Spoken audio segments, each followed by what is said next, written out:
Kejutan ini semuanya serba tiba-tiba. Dan firman Tuhan sudah mengatakan bahwa segala sesuatu akan digoncangkan.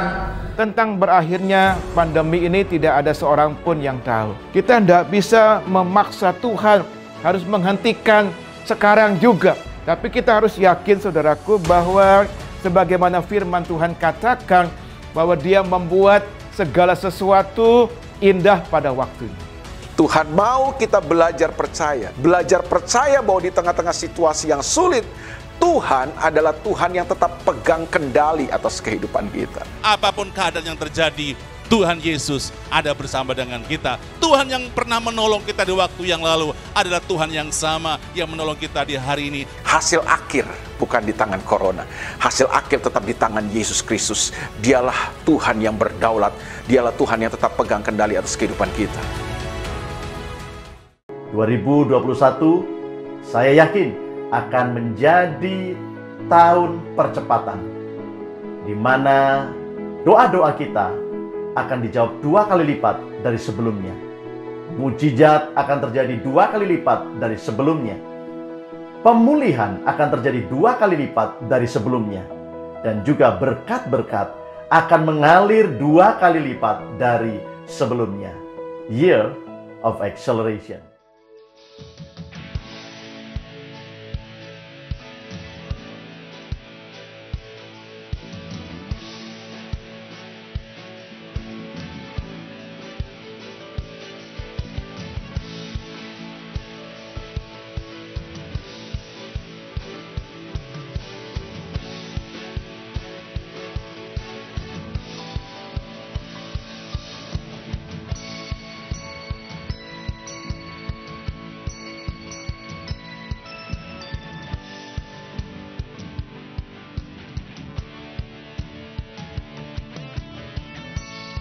Shalom. Apa saudara bersuka cita semua? Mari kita datang dengan berbagai macam masalah, berbagai macam keadaan hati kita.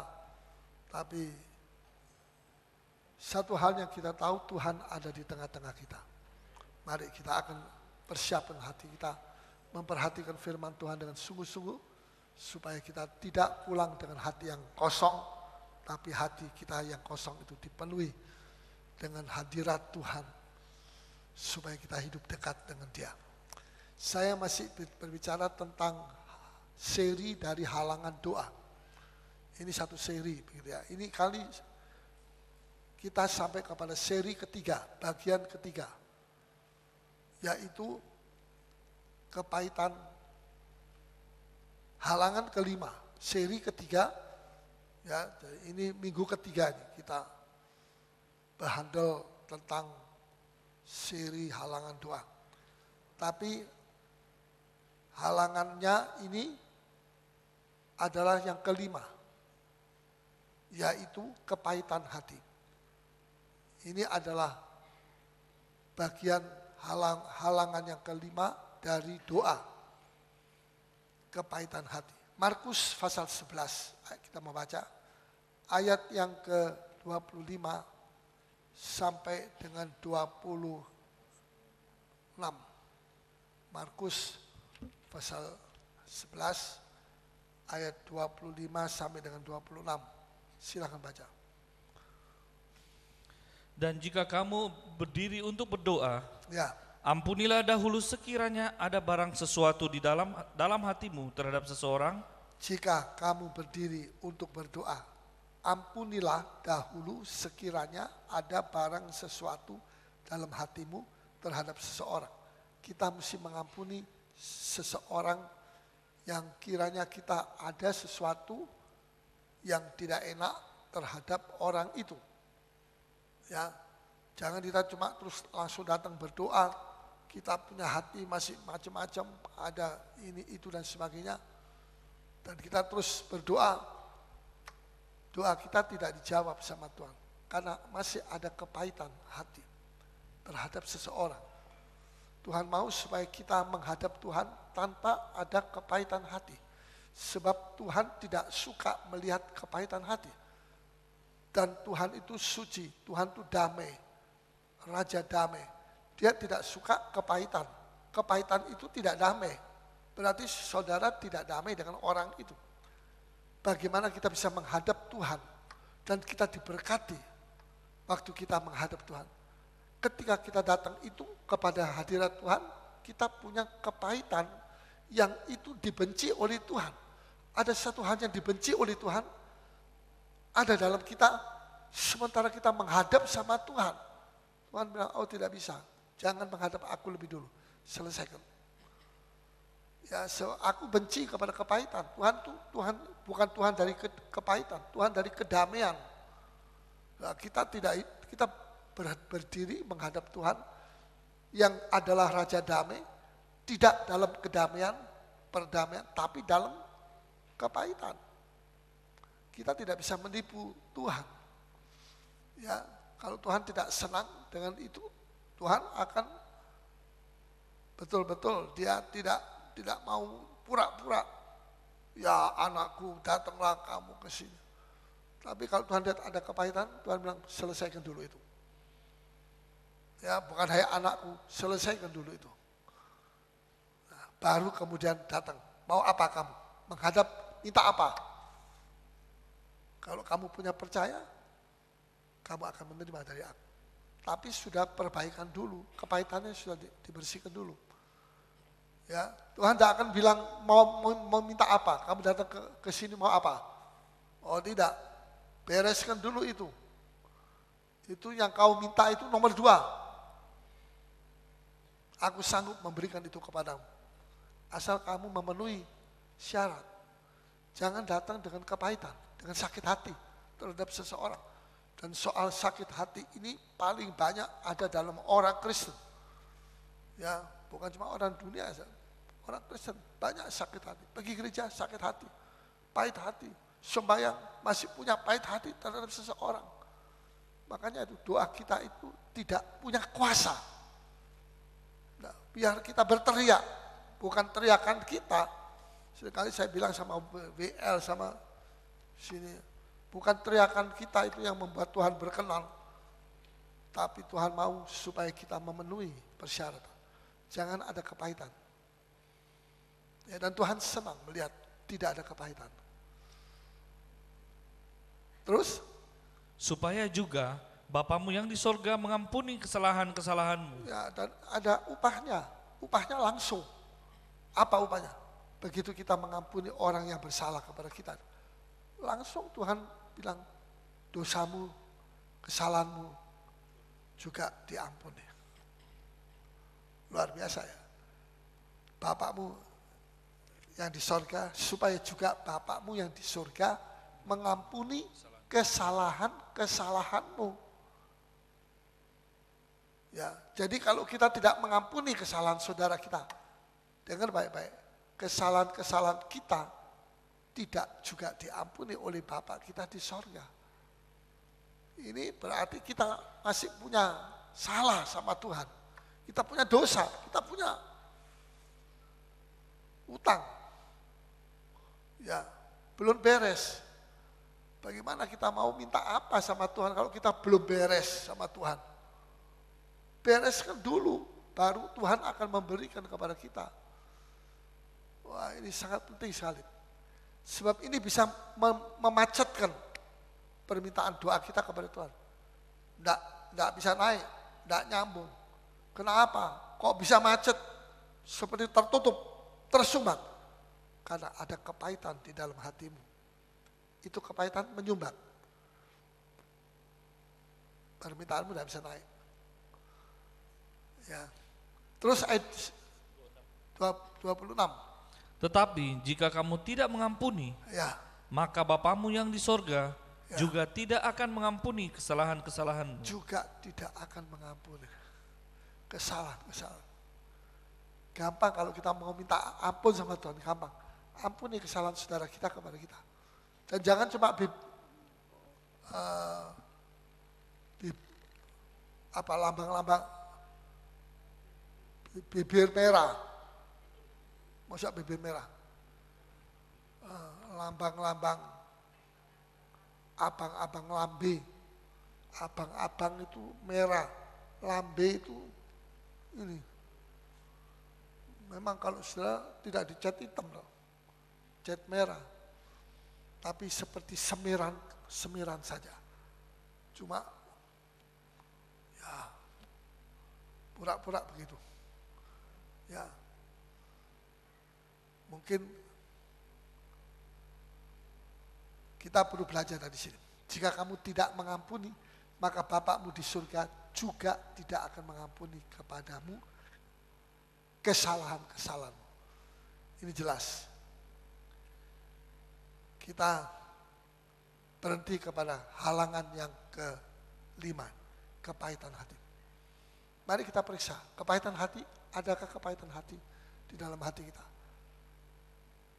Tidak peduli, perhatikan baik-baik. Tidak peduli orang itu salah kepada kita atau tidak. Tapi kita punya pahit hati. Mungkin kita tidak salah, dia yang salah. Tapi karena dia yang salah kepada kita yang pahit hati sama dia. Ini persoalannya bukan Tuhan mau tahu siapa yang salah. Kamu atau orang itu yang salah. Bukan. Tuhan mau tahu kamu masih ada pahit hati atau tidak. Ya Tuhan, dia yang salah. Oke, aku tidak persoalkan siapa yang salah. Itu semua manusia pernah berbuat salah. Kalau ini kali kamu tidak berbuat salah, lain kali kamu yang berbuat salah. Tapi yang aku tanyakan, yaitu kamu masih punya sakit hati atau tidak sama dia. Nah, perhatikan ini baik-baik. Kita bisa mengatakan begini, Tuhan, kalau dia tidak minta maaf sama saya, dia tidak bayar misalnya, utangnya sama saya, bagaimana saya bisa membebaskan sakit hati saya? Saya tetap punya sakit hati sama dia. Dia utang tidak bayar, 100 juta. Tuhan bilang, aku tidak persoalkan utangnya, aku persoalkan kamu masih sakit hati atau tidak sama dia. Kalau kamu masih sakit hati, kamu tidak bisa minta apa-apa dari saya. Tidak. Ini perhatikan ya. Ini penting. Ini ayat sudah dari kecil saya baca. Tapi sore ini perkataan saya mengalir seperti air. Ya, dan hal-hal yang saya belum pernah menjelaskan tentang ayat ini, Tuhan memberikan kepada kita. Perhatikan, ini perhatian Tuhan begitu besar. Masih adakah sakit hati dan kepahitan hati yang nyantol dalam hati saudara? Nyantol, tahu nyantol, kecantol di sini. Nggak pergi-pergi itu, berapa tahun. Ya, periksa, yang tahu saudara, Roh Kudus tahu juga. Tuhan mau supaya selesai. Ya, ini penting sekali untuk doa, supaya doa kita tidak terhalang. Ya coba yang terima tamu, kalau masih terlambat bisa dibawa ke sini, masih ada. Ya, baik. Jadi jangan ada kepahitan hati. Ya, mungkin agak panas AC-nya, banyak yang kipas-kipas. Saya khawatir nanti sudah dengar firman Tuhan tak kipas. Tak kipas juga firman Tuhan. Coba jangan terlalu medit-medit. Apa itu medit itu? Jangan terlalu pelit. Ya ini listriknya, enggak apa-apa, kita bayar saja. Tuhan kasih uang untuk apa kalau enggak untuk bayar? Bayar saja, enggak apa-apa. Jangan terlalu pelit. Nanti saya juga bisa bahaya kalau ya. Sekarang bicara soal doa. Allah itu roh adanya. Hendaklah kamu menyembah Bapa di dalam roh dan kebenaran. Dalam roh. Kita mesti menyembah dalam roh. Tidak perlu kita mesti pergi Yerusalem untuk sembahyang di situ. Ya, Tuhan bilang kepada perempuan Samaria yang pernah punya 5 suami. Perempuan itu bilang, kalau kami orang Samaria, kalau mau menyembah Tuhan, pergi ke Bukit Gerizim. Di situ ada tempel, ada rumah sembahyang orang Samaria. Tapi kamu orang Yahudi, kalau mau sembahyang pergi Yerusalem. Yesus bilang begini, percayalah hai perempuan, akan tiba saatnya, dan sekarang sudah tiba. Orang yang mau pergi menghadap kepada, menyembah kepada Bapa, tidak perlu pergi ke Yerusalem, atau mesti pergi ke Gerizim. Karena Allah itu roh adanya, tidak perlu tubuhmu mesti pergi ke Gerizim, baru di situ Tuhan akan dengar doamu. Atau tubuhmu mesti dibawa pergi ke Yerusalem, berapa ongkosnya pergi ke Yerusalem? Sebenarnya mau sembahyang pergi ke sana. Tiap tahun pergi ke sana. Kalau tidak pergi sana katanya sembahyangnya tidak sampai di sorga. Sampai solokan. Saya bilang tidak benar. Ya, bukan tubuh kita mesti pergi ke Yerusalem atau ke sini ke sana. Tapi roh kita menyembah dengan roh. Walaupun tubuhnya di Indonesia, roh kita yang menyembah kepada. Bisa mengerti? Menyembah Bapa dalam roh. Gitu. Roh. Bukan tubuhnya. Ya, tubuhnya ada di Indonesia. Tubuhnya ada yang di Afrika. Ada yang di Vietnam. Ada di RRT. Ada yang tidak soal. Tubuh kita bisa tersebar di seluruh dunia. Dimanapun kita dilahirkan sebagai bangsa apa, tidak peduli. Tapi Allah itu roh ada. Jadi kita mesti menyembah dengan roh kita. Roh kita. Kita akan punya roh. Tubuh, jiwa, roh. Roh kita. Hati kita ini mesti menyembah dengan hati kita. Percuma biarpun kita pergi ke Yerusalem, pergi ke Gerizim, pergi ke mana. Kalau hati kita tidak ada pada Tuhan, nah, percuma. Hati kita tidak ada di situ. Ya, jadi Tuhan mau hati kita mesti. Mari kita baca. Yohanes 4 ayat 23 sampai dengan 24. Yohanes 3 ayat Yohanes 4 ayat 23 sampai dengan 24. Tetapi saatnya akan datang, Ya. dan sudah tiba sekarang. Sudah tiba, jangan tunggu, jangan bilang kita masih tunggu, mau nanti waktunya akan tiba, kita menyembah Tuhan di dalam roh. Tidak, sekarang sudah dalam roh. Ya, karena Allah itu roh adanya. Terus? Bahwa penyembah-penyembah benar Ya. akan menyembah Bapa dalam roh dan kebenaran. Menyembah Bapa dalam roh dan kebenaran. Ini penyembah-penyembah yang benar. Jadi ada penyembah yang tidak benar, yaitu yang kesasar, mungkin pergi ke Bukit Gerizim atau pergi Yerusalem sengaja mau menyembah Tuhan. Tuhan hargai kalau sudah mau pergi kemana-mana, ke Gerizim, ke Timur Tengah pun sudah Tuhan hargai. Tapi Tuhan tidak lihat itunya, Tuhan lihat hati kita. Hati kita itu ada pada Tuhan atau tidak. Jadi di sini dikatakan menyembah Bapa dalam roh. Jadi ini R roh, bukan R besar. Berarti kita menyembah dalam roh kudus, bukan. Roh R kecil. Ya, jadi roh kita mesti menyembah Bapa dalam roh kita, karena Bapa itu roh adanya. Dia bukan patung. Jadi kalau kita sembahyang di muka patung siapapun, itu penyembahan berhala. Itu penyembahan berhala. Saya ulangi lagi, Yesus bilang itu penyembahan berhala. Itu agama penyembahan berhala. Biarpun Kristen, hati-hati, jangan kita mau disesatkan. Ya, sana siapa yang salah kalau begitu? Yang salah ya itu yang kepala-kepalanya yang tanggung jawab. Termasuk yang sudah mati-mati itu tanggung jawab semua itu. Pemimpin gereja yang mengajar jemaatnya untuk menyembah berhala. Walaupun itu patungnya bukan dari patung ini itu. Patungnya mungkin patungnya Tuhan Yesus.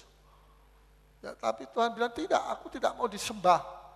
Karena aku ini bukan patung. Patung itu punya mata tapi tidak bisa melihat. Punya mulut tapi tidak bisa ngomong. Punya tangan tapi tidak bisa menghantam musuh kita. Ya, aku ini bukan patung, aku ini Tuhan. Tuhan yang hidup, yang berkuasa. Ya. Jadi luar biasa saya. Coba terus. Sebab Bapa menghendaki penyembah-penyembah demikian. Bapak menghendaki, dalam bahasa asing karena Bapak mencari. Bapak sorga itu sekarang mencari apa?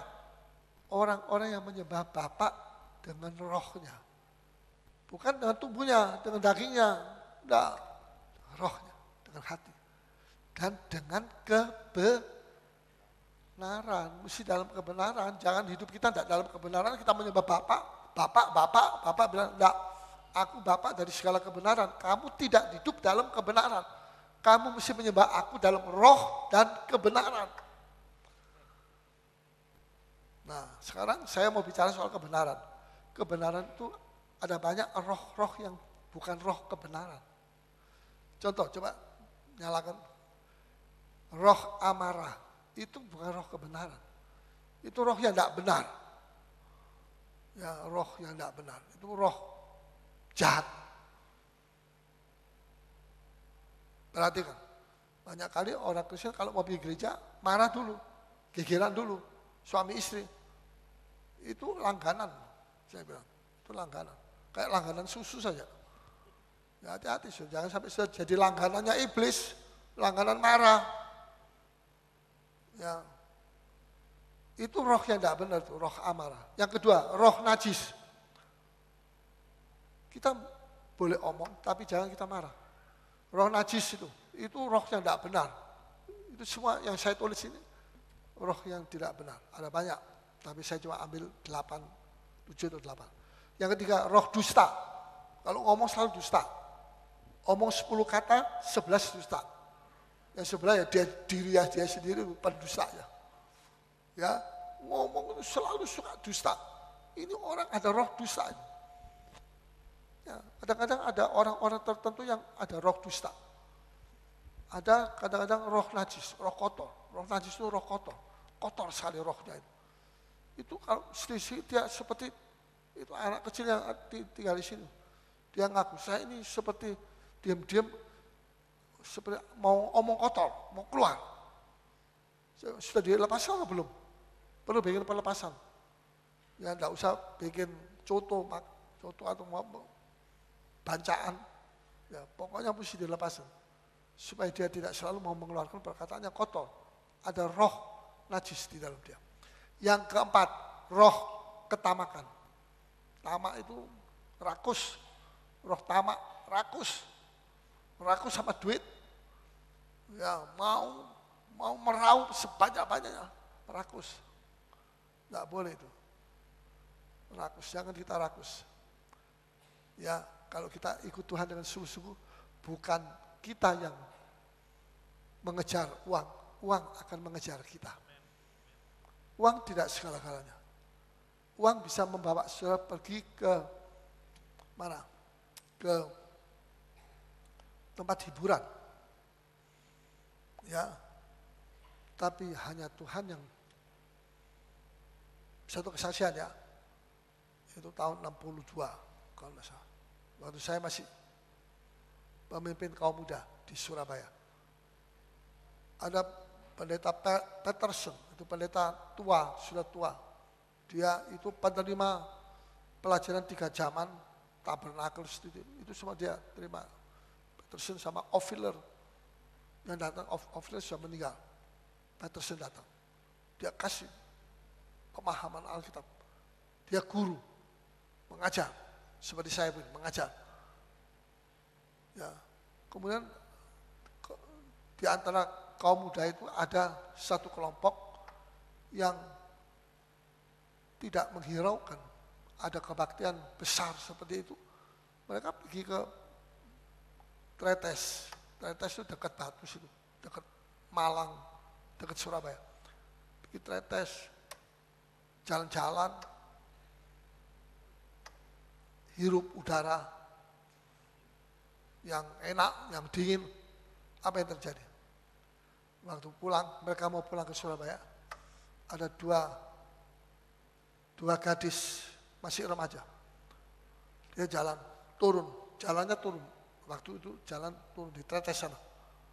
Ya, waktu itu ada mobil dari belakang.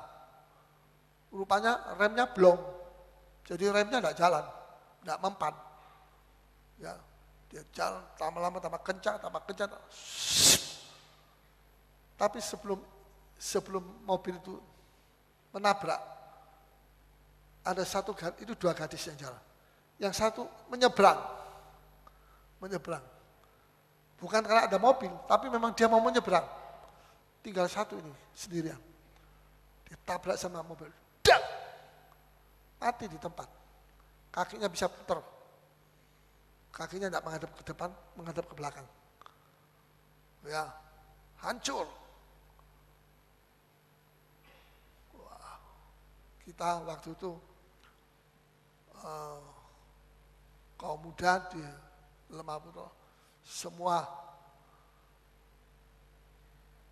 ya sedih hati karena ada yang meninggal. Kita tidak boleh main-main dengan Tuhan. Kita mesti hargai dia. Bagaimana caranya kita menghargai? Menghargai ibadah-ibadah. Hargai itu ibadah, hargai. Jangan gampang-gampang, ini kali saya tidak datang kebaktian doa atau kebaktian PA, saya tidak datang kebaktian minggu. Ya, jangan terlalu fanatik. Hati-hati, perkataan-perkataan seperti itu perkataan iblis yang dipinjamkan kepada kita supaya kita ngomong itu. Kita menghina Tuhan dengan perkataan yang kita pinjam dari iblis itu. Saya sudah pernah katakan, hari Jumat ini adalah hari apa itu?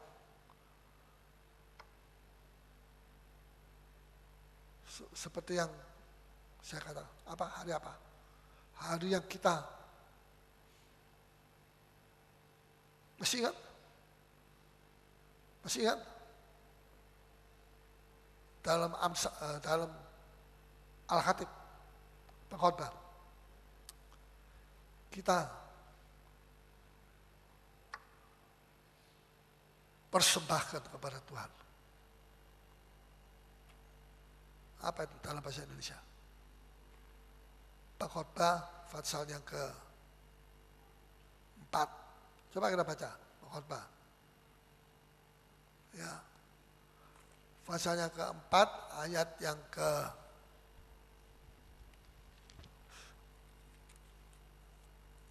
ya.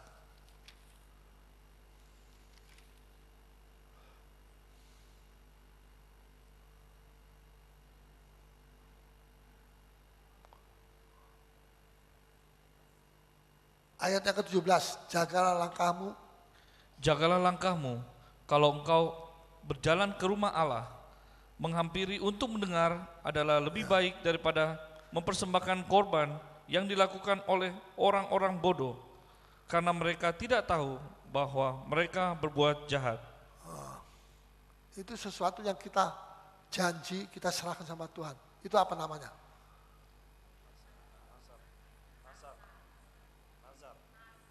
Nasar. Nah, jadi hari Jumat ini kita sudah bernasar sebelum kita serahkan. Ini untuk Tuhan. Ya, hari Minggu kita sudah bernasar sebenarnya. Itu untuk Tuhan. Jadi kita perlu memperhatikan. Jangan sampai kita, nah itu, ya. Jadi uang bisa membawa kita kepada tempat liburan, ke Tretes. Tapi uang tidak bisa memberi perlindungan. Mati.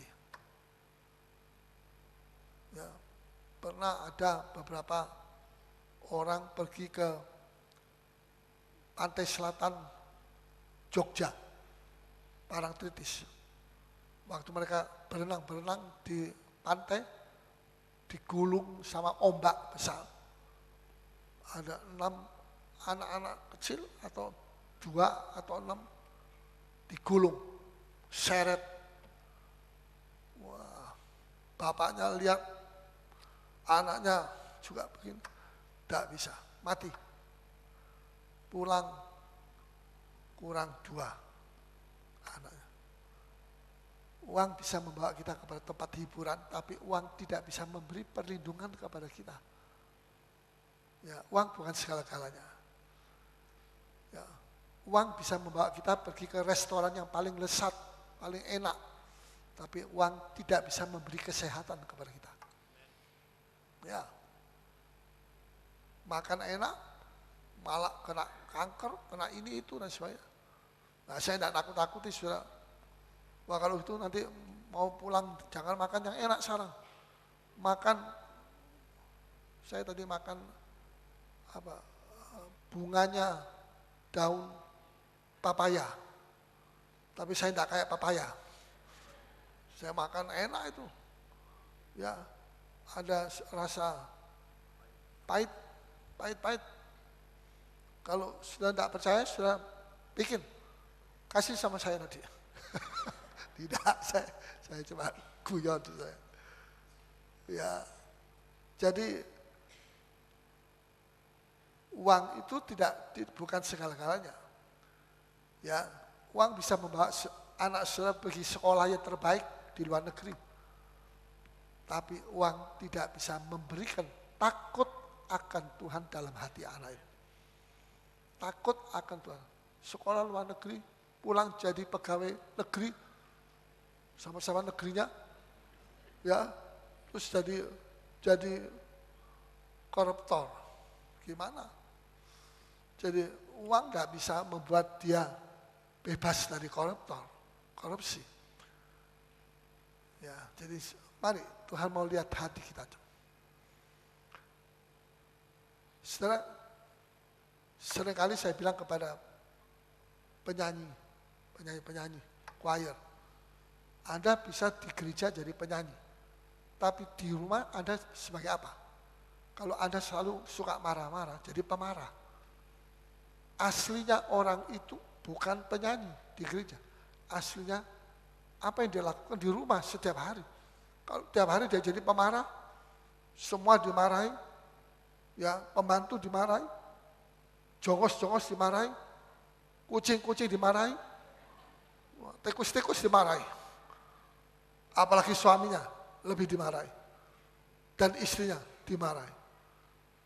Itu aslinya. Di gereja sebagai penyanyi, tapi di rumah sebagai pemarah. Aslinya pemarah. Tidak mungkin di gereja, di rumah dia jadi penyanyi, di gereja jadi pemarah. Tidak mungkin loh. Kalau di gereja dia marah sendirian kayak orang gila. Itu kok suka marah sendirian. Tidak mungkin. Ya, kalau aslinya kita sebagai pemuji, kalau di rumah kita suka menyanyi, memuji Tuhan. Tuhan bilang, ini anakku yang satu ini pemuji. Di rumah, itu aslinya kita. Apa yang kita kerjakan selalu di rumah? Kalau kita pengomel, ya kita ini juga sebagai pengomel. Di rumah sebagai pengomel. Aslinya pengomel. Ya, tapi kalau di rumah kita pemuji, kita menyanyi. Ya, kita adalah aslinya pemuji dan penyembah Tuhan. Ini Tuhan mau supaya kita perhatikan dengan sungguh-sungguh. Ya, saya tertarik kepada satu anak yang perempuan tadi yang main keyboard. Siapa namamu? Siapa? Terry? Apa? Vera. Vera atau Pera? Vera. Ini dulu mainnya nggak karu-karuan. Mantuk begini. Saya bilang kayak orang gendam, saya bilang. Maafkan, saya lihat ini anak apa ini kok main kayak begitu, kok bisa naik di situ. Ya, tapi dia punya talenta. Rupanya dia. Terus dia pergi kemana? Bandung. Kemana? Berapa bulan? 2 bulan les di mana?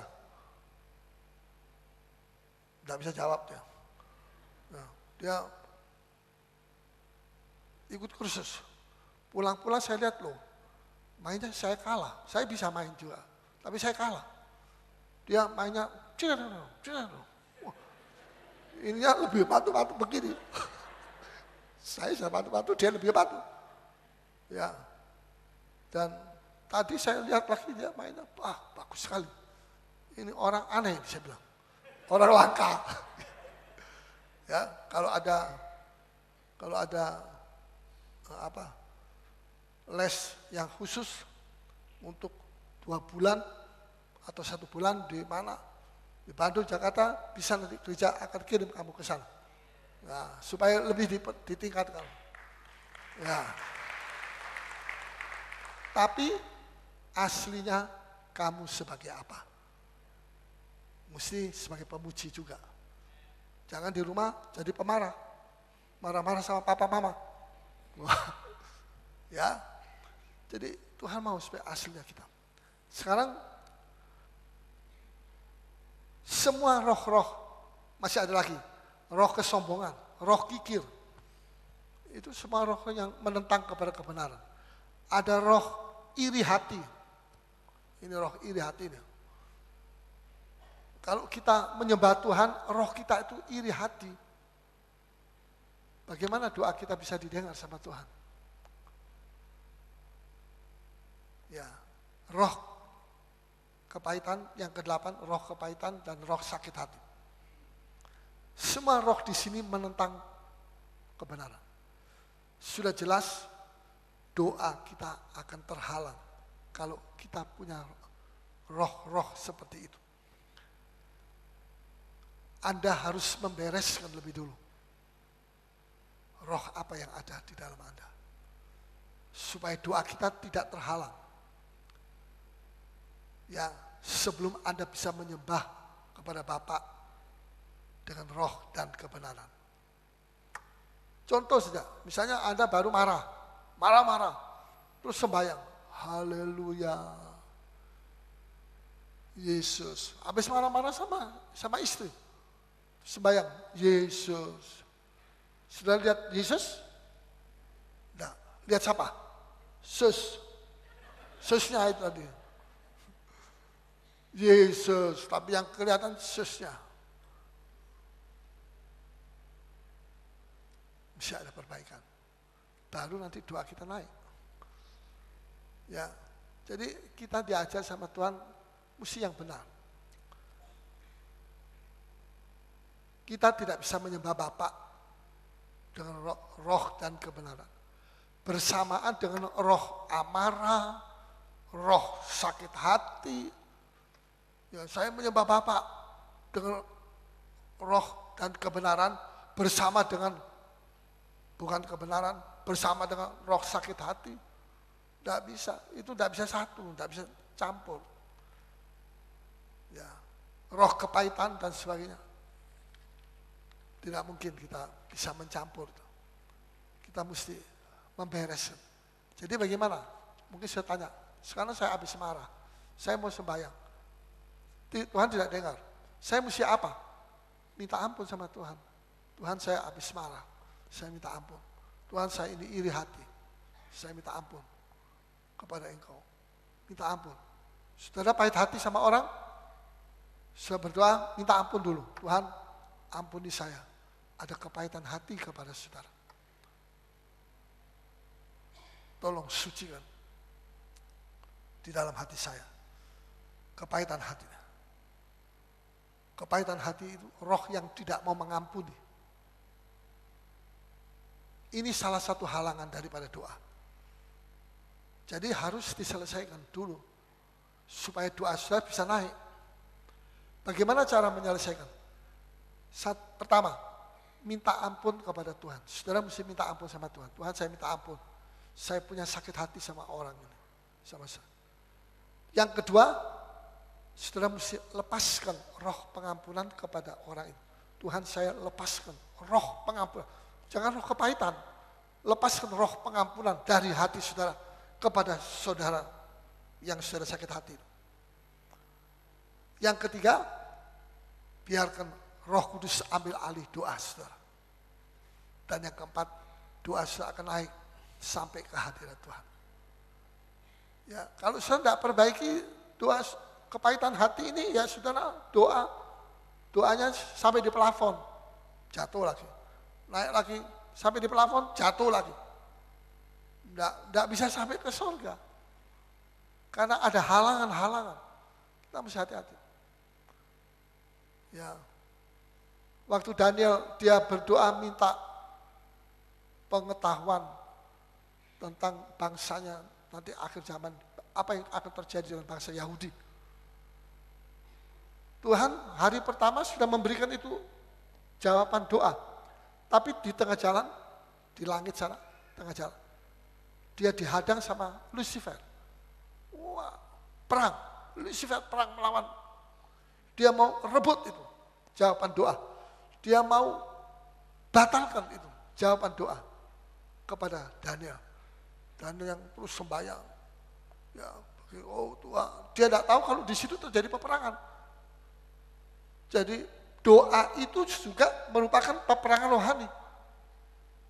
21 hari dia sembahyang. Itu selama 21 hari terjadi peperangan antara Lucifer dengan malaikat yang membawa. Coba andai kata hari ke-10 Daniel sudah, saya tidak kuat sudah, saya tidak bisa sudah, saya berhenti, saya tidak sembahyang lagi, saya tidak mau puasa lagi, tidak mau ini itu, tidak mau. Kalah, Daniel kalah. Setan ngici-ngici, patotoai. Wah itu tak, setan bilang itu Daniel kalah, tidak tekun dia. Cuma 10 hari saja dia sembahyang, tekun. Hari ke-11 dia menyerah, kalah.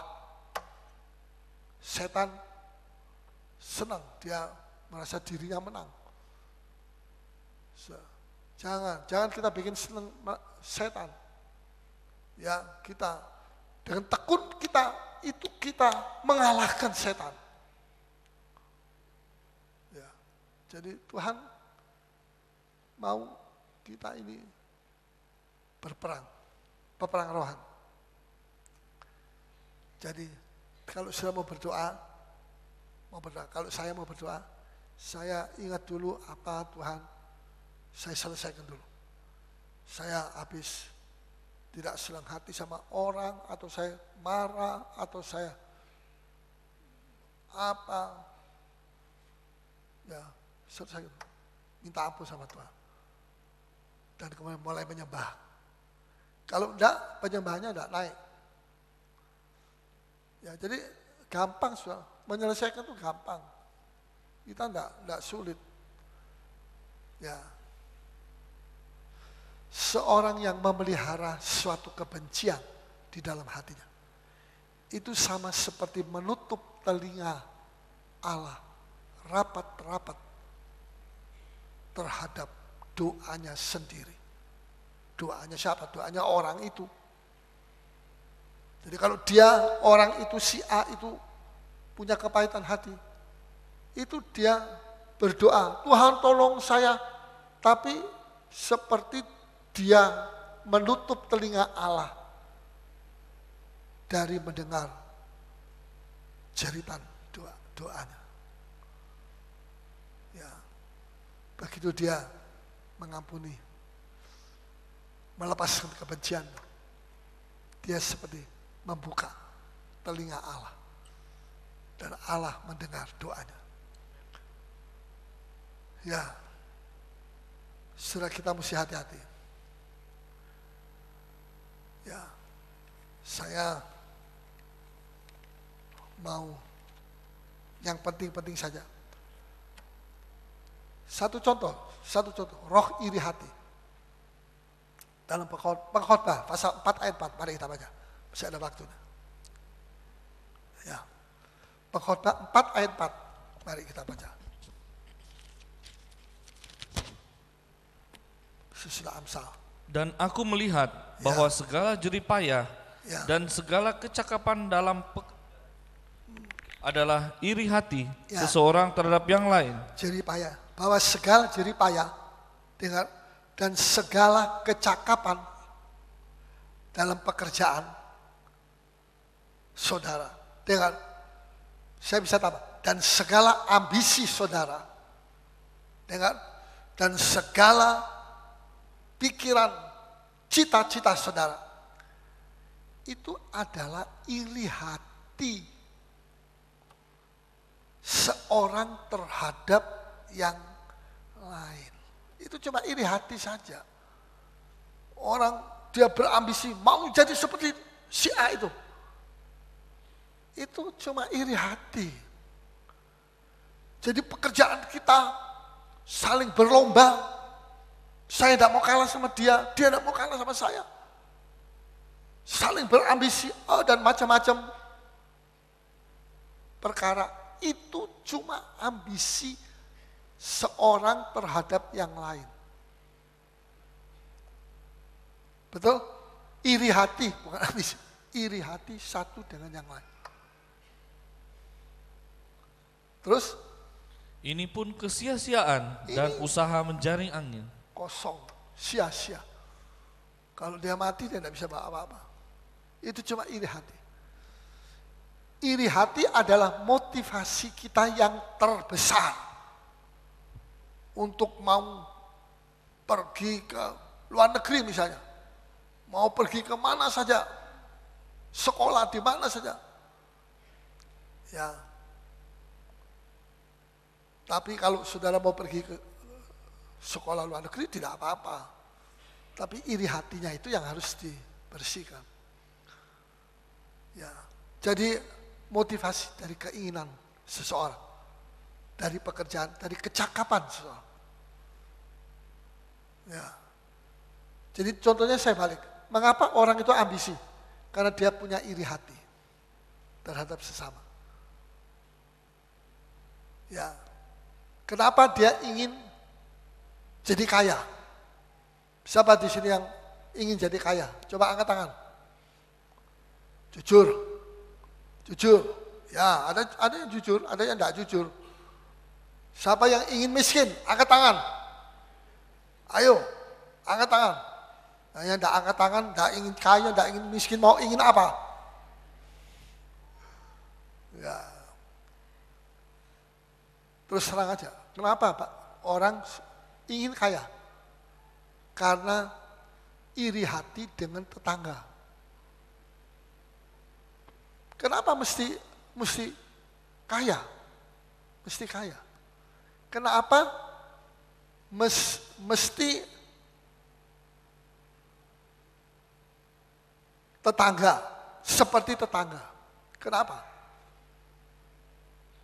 Mau kaya seperti tetangga.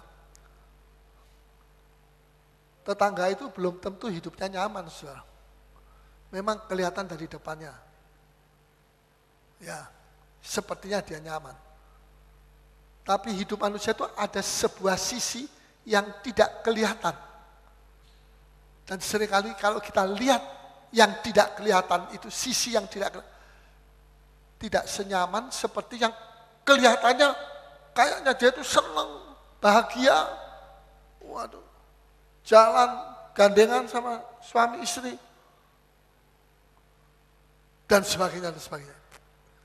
Kayaknya dia senang, tapi pada waktu kita memeriksa bagian sisi hidup yang tidak tertampak dengan mata kepala orang luar, itu tidak senyaman dengan yang kelihatan.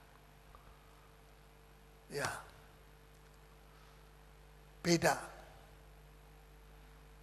Kita mesti mengerti ya. Satu waktu saya di Singapura, beberapa waktu yang lalu, ya beberapa tahun yang lalu, saya diantarkan sama satu orang kaya. Dan terus di tengah jalan dia omong-omong, saya ini kelihatannya bahagia. Tapi Bapak Pendeta, saya ingin beritahu sama Anda, saya tidak bahagia. Kenapa? Kamu sudah punya rumah, rumahnya tidak di flat, punya rumah sendiri. Kayak di Indonesia begitu, itu mahal itu.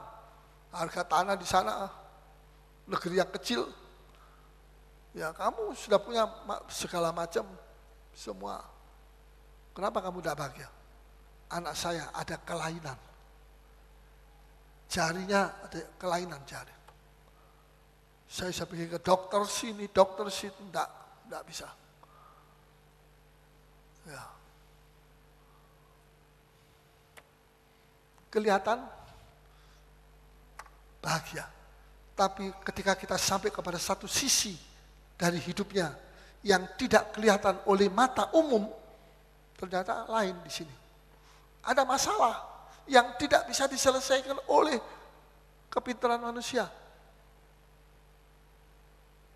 Tuhan izinkan itu terjadi supaya manusia itu mengerti bahwa uang itu ada batasnya. Kekayaan ada batasnya, supaya mengerti bahwa kita mesti cari Tuhan. Jangan kita merasa diri, saya sudah punya uang banyak, saya punya toko banyak, saya punya banyak-banyak, pabrik banyak. Ini bahaya, tidak boleh. Kita mesti selalu cari Tuhan. Merendahkan diri. Ya Tuhan, apa yang Engkau berikan ini bukan apa-apa. Tuhan mau memberikan sesuatu yang lebih ajaib untuk kita semuanya. Ya, benar sekali. Gara-gara tetangga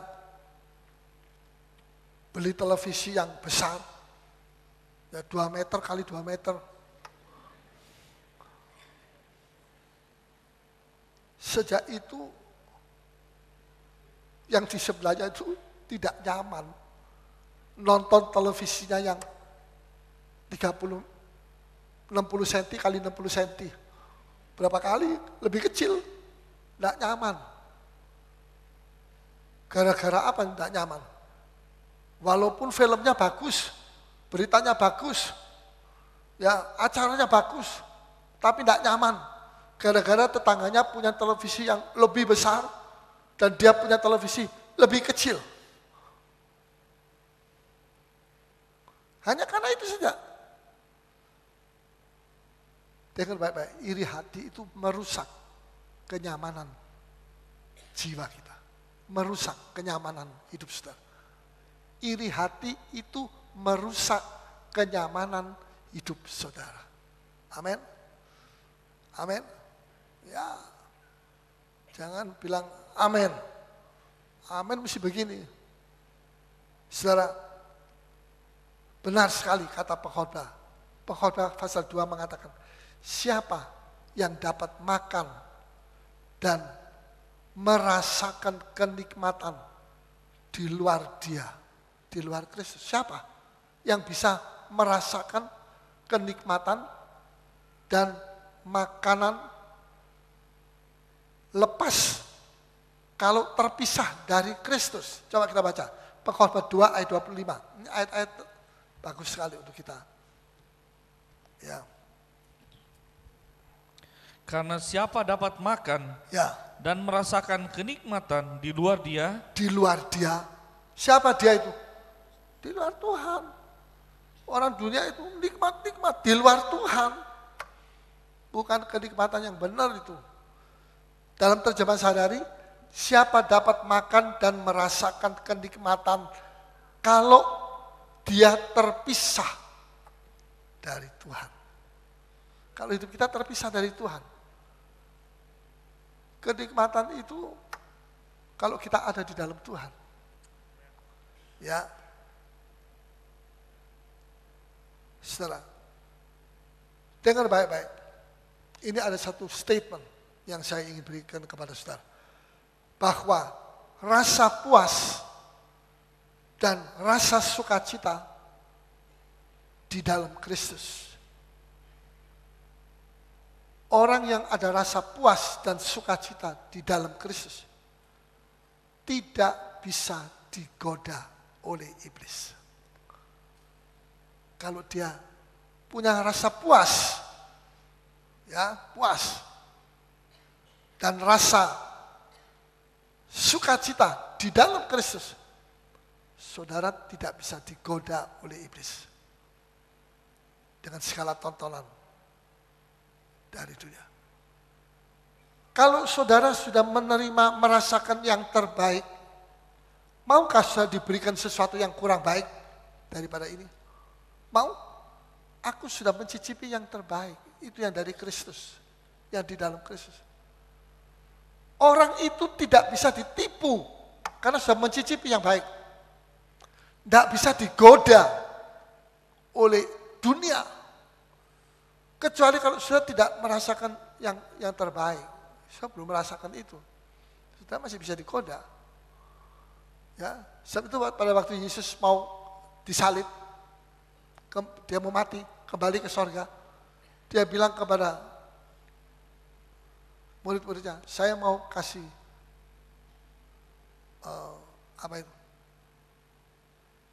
kenang-kenangan sama kamu. 11 murid. Apa kenang-kenangannya? Bukan emas, arloji, ya apa saja, bukan. Aku akan memberikan satu. Apa itu? Damai sejahteraku. Disebut damai sejahteraku. Ku berarti punyanya Kristus. Berarti ada damai sejahtera yang lain yang bukan dari Kristus. Itu damai sejahtera dari dunia, dari bumi, dari setan, dari macam-macam. Tapi kalau kita bisa tertarik kepada hal itu. Tapi kalau kita sudah merasakan, mencicipi damai sejahtera dari Kristus, kita tidak akan bisa digoda, dicobai oleh iblis. Karena kita sudah merasakan yang terbaik. Mari kita baca Yohanes 14 ayat 27. Yohanes 14 ayat 27. Ya. Puji Tuhan. Damai sejahtera ku tinggalkan bagimu. Ya. Damai sejahteraku ku berikan kepadamu. Ya. Dan apa yang kuberikan tidak seperti yang diberikan oleh dunia kepadamu. Janganlah gelisah dan gentar hatimu. Yohanes pasalnya ke-14 ayat 27. Dengar baik-baik. Damai sejahtera ku tinggalkan bagimu. Damai sejahteraku. Damai sejahteranya siapa? Ku Yesus, ini punya Yesus. Damai sejahteraku ku berikan kepadamu, dan apa yang ku berikan tidak seperti yang diberikan oleh dunia kepadamu. Jadi dunia juga bisa memberi kepada saudara damai, tapi damai yang palsu. Hanya damai dari Yesus Kristus yang kekal sampai selama-lamanya. Damai sejahtera Yesus yang bisa memberikan kepuasan dalam jiwa kita. Tidak perlu kita bisa digoda, kita tidak akan bisa ditipu oleh si jahat, oleh dunia ini. Karena kita sudah merasakan damai sejahtera dari Yesus. Dunia mau apa? Saudara sudah pernah merasakan damai sejahtera dari dunia. Saudara sudah pernah merasakan damai sejahtera dari dunia? Sudah. Apakah saudara masih bisa ditipu? Masih bisa ditipu lagi?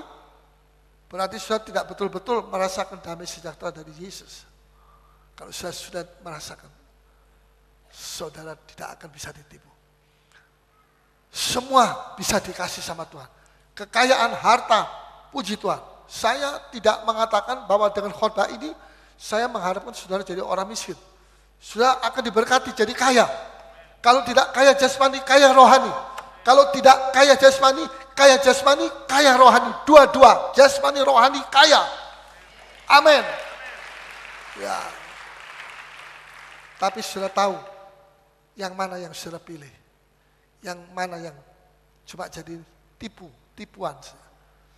Saudara sudah tahu. Mari kita mau sungguh-sungguh sama Tuhan. Ya, saya percaya Tuhan ada di sini. Setelah beberapa bulan kita Bible study, pemahaman Alkitab di sini, saya merasa penangkapan saudara kepada firman Tuhan itu lebih gigih, lebih sungguh. Saya percaya tugas saya menyampaikan firman tidak percuma. Roh Kudus ada di tengah-tengah kita. Mari kita akan bangkit berdiri semua. Kita akan datang kepada Tuhan. Haleluya. Musik choir siap sedia. Siapkan hati saudara. Ya. Doa-doa kita jangan sampai terhalang. Mari kita mau persembahkan hidup kita kepada Tuhan.